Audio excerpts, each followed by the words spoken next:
The Duchess Nishekana, the heritage item for the week, is Posich at Gael-Talk, Marriage in the Highlands. Now this is compiled from a number of different sources, and remember this spans a somewhat wide range of time. Not every one of these customs was followed everywhere in the Highlands, but it gives you an idea of what some of the marriage customs were. And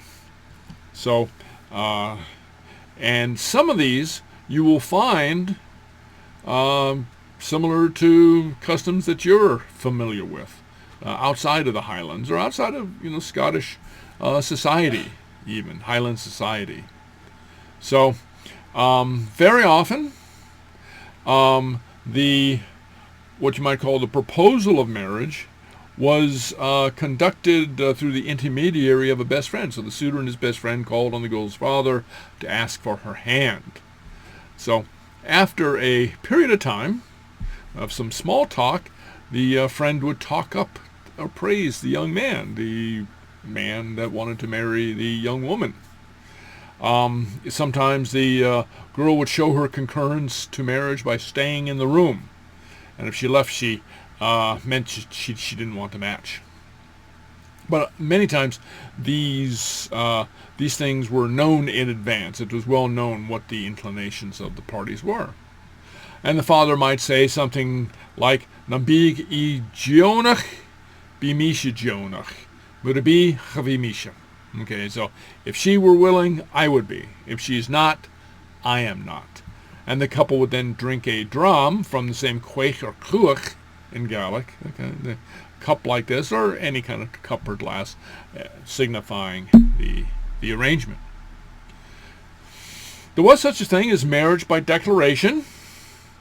Sometimes, because in the Highlands, a priest or pastor was not available to officiate. And as a matter of fact, this marriage by declaration was allowable, was legal, was recognized throughout Scotland. It was a formal declaration that the couple was man or wife. In some places, they clasped hands through a hole in a monolith, such as we see in a picture here, or by hand fasting, that some people have picked up on to this day.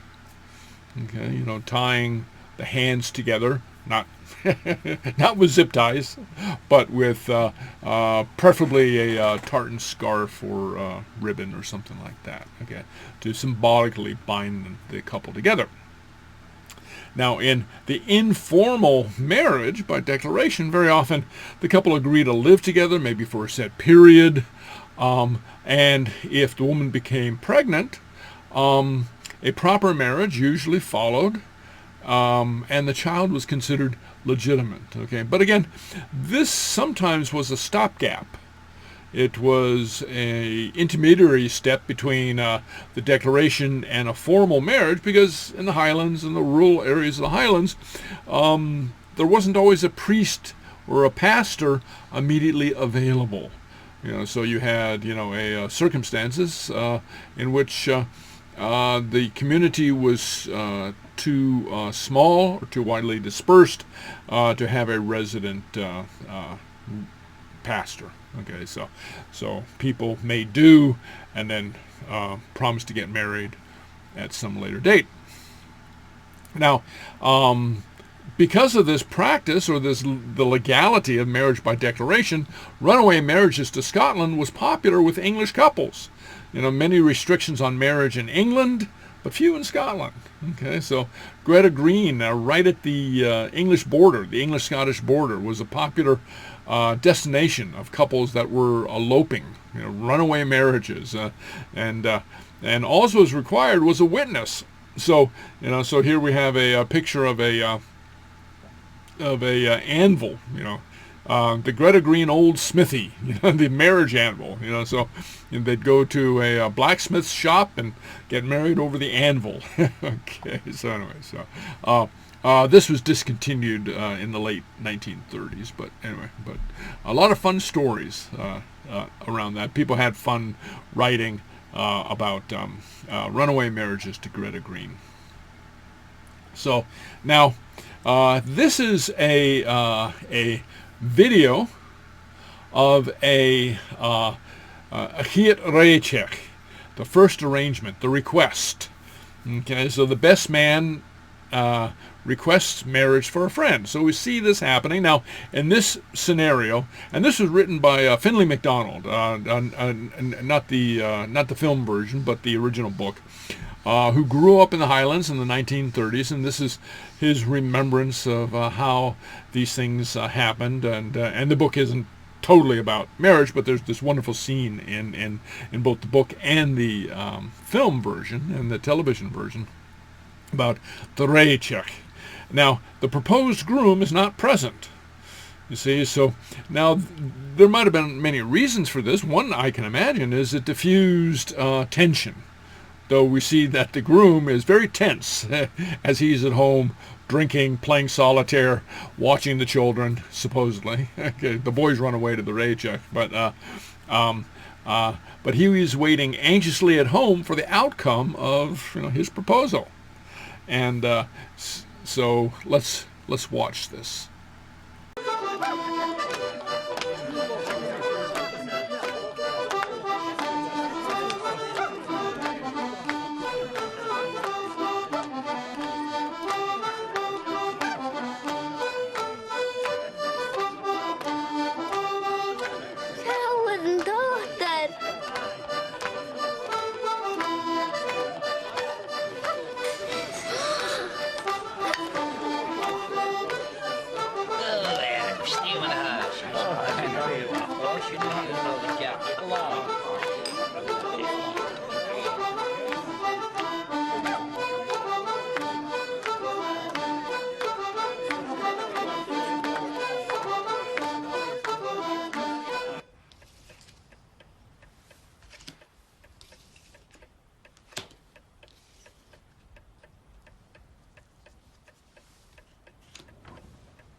Na beetje gamma.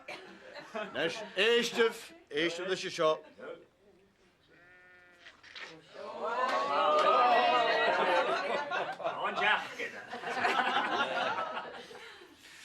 Gaan we zo nog gehaartje.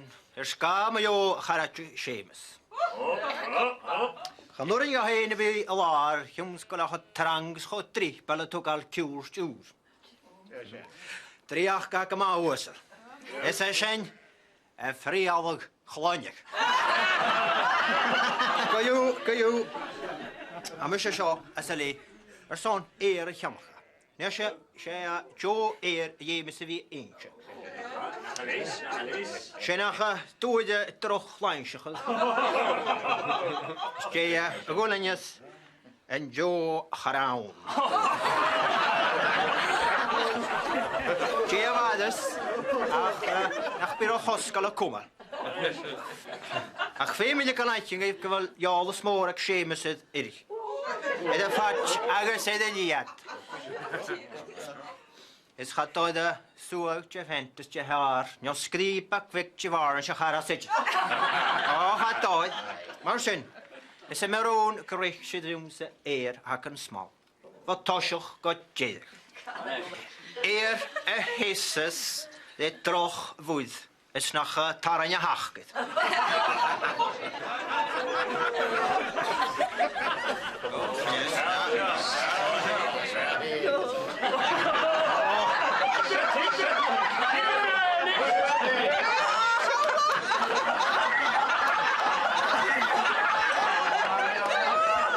Seanship Joir. And ik is immer gather. I ga immer toch rijden haast als de boer. Agus wat ze zijn jullie? Gaat je idee worden? Ach, mijn grijn.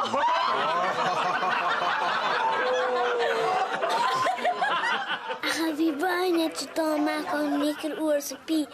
Ben graag om die kunnen maken.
Siawr ac ydych gynnu, a mwysio falaf.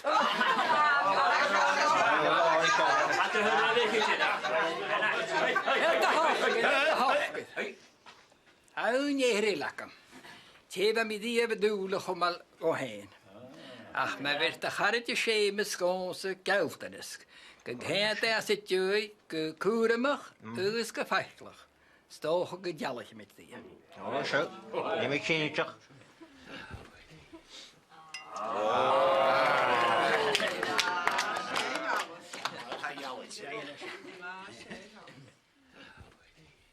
Zijn jullie wel eens?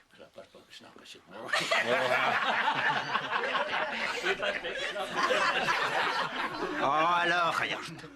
Georgie. Kun checken zo bij. Georgie, er is er schemes. Houston, just launch your aim as your man. Seamus agus man.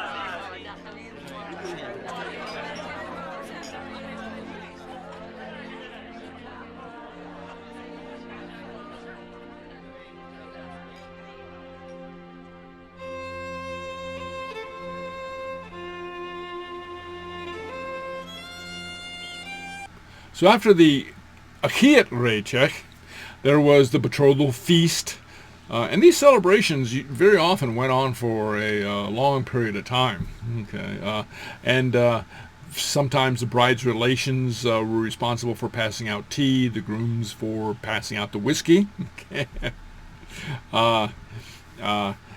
Before the marriage, two girls, one from the bride's family, one from the groom's family, went around and invited the guests.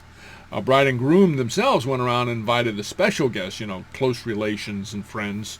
And it was a great slight in the community if anybody was left out. So had to invite everybody. I mean, there's no pick and choose. Oh, are we going to invite Aunt Rachel? No. Not a question. You have to. There's something called the creeling of the groom.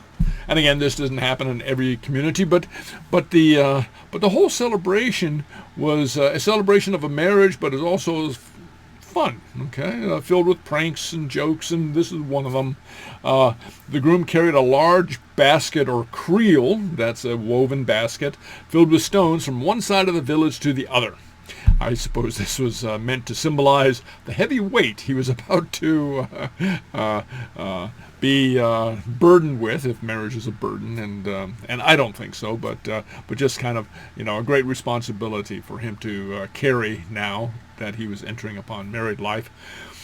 And it continued until the fiancé ran out after him and gave him a kiss. Then he was permitted to stop. There was the ceremony of feet washing. Okay. It was the night before the marriage. Friends of the bride would wash her feet in a very tender manner, a symbolic act of cleansing. The groom wasn't treated so kindly. He was dirtied with soot and sometimes tarred and feathered. But it was thought to represent hearth and home, thought to be lucky. Okay, so, but here we have a modern version. We have a picture of a modern version in which the bride herself is is sooted over, if that's a word. Sometimes a coin was put in the water, and there was a general scramble for it, because whoever got the coin, whoever won the coin, would be the next to marry, sort of like nowadays, at least in American culture, the bride throws the bouquet. Well, back in the day, they fought over the coin in the foot washing water. There was a procession, okay, preceded by a bagpiper. And you might wonder, well, if this is historical, why are there cars? Well, I couldn't come up with historical pictures of this scenario. Had students complain that, that why are there cars back in the 1700s? Well, it's not in the 1700s, but you get the idea. There's the procession with the bagpiper.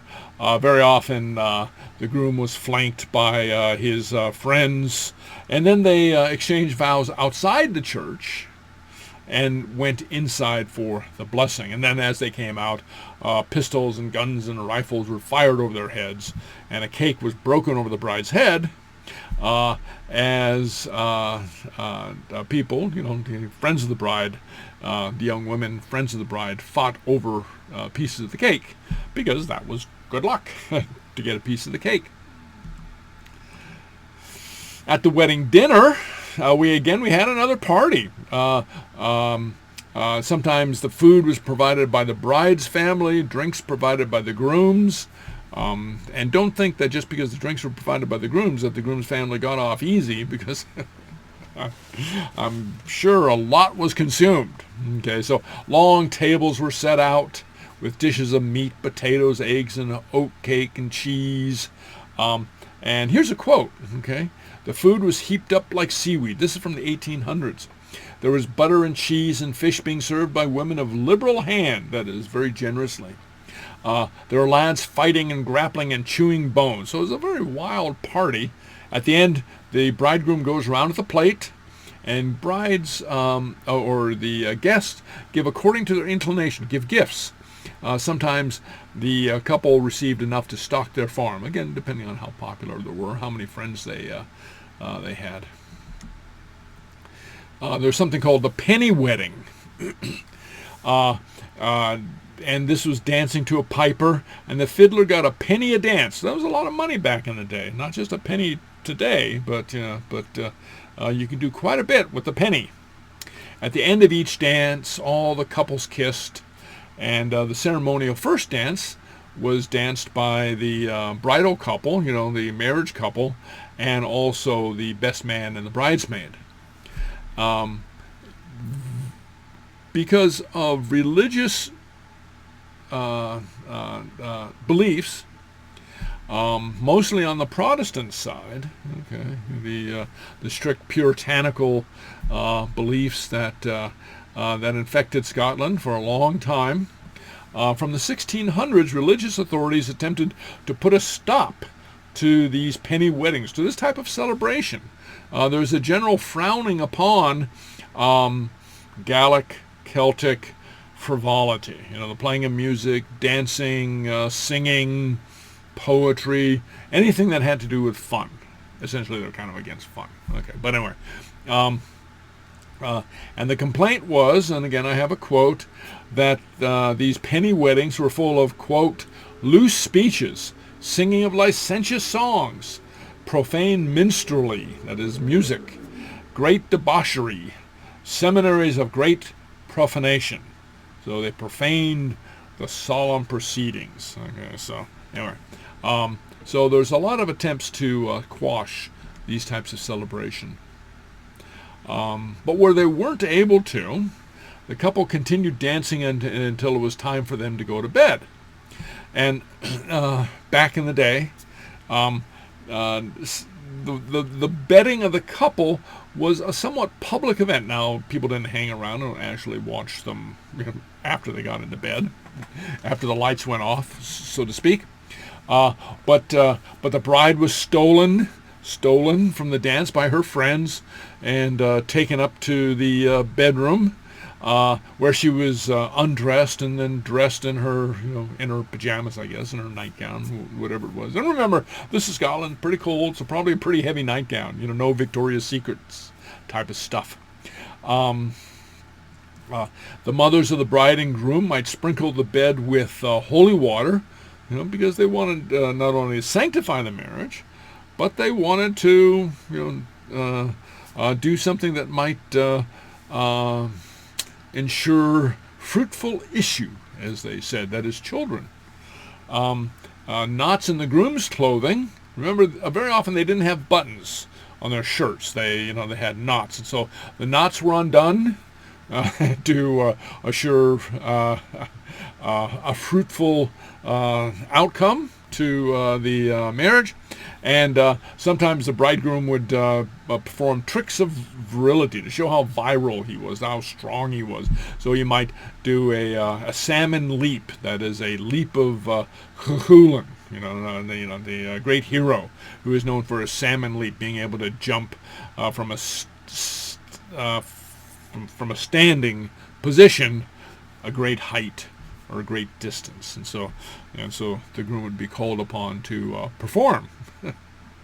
Okay, and festivities could continue until the next morning, and then the brooch was put on the bride, or she put it on herself, and this signified that she was now a married woman. So she was no longer a girl. She was a woman, and she could take her place with the with the women of the community. And for these communities, that was a step up. Okay, that was a significant elevation of her status. She was no longer a girl. Okay, sometimes the celebrations went on for days after the wedding night. There was no honeymoon. But the couple stayed with the girl's family, or the bride's family, the young woman, okay? And they would attend church the following Sunday, and at which time they would be considered married, and then they moved into their new home. So that's a quick overview of marriage in the Highlands. Pose in the Gael-Talk. Hope you enjoyed it.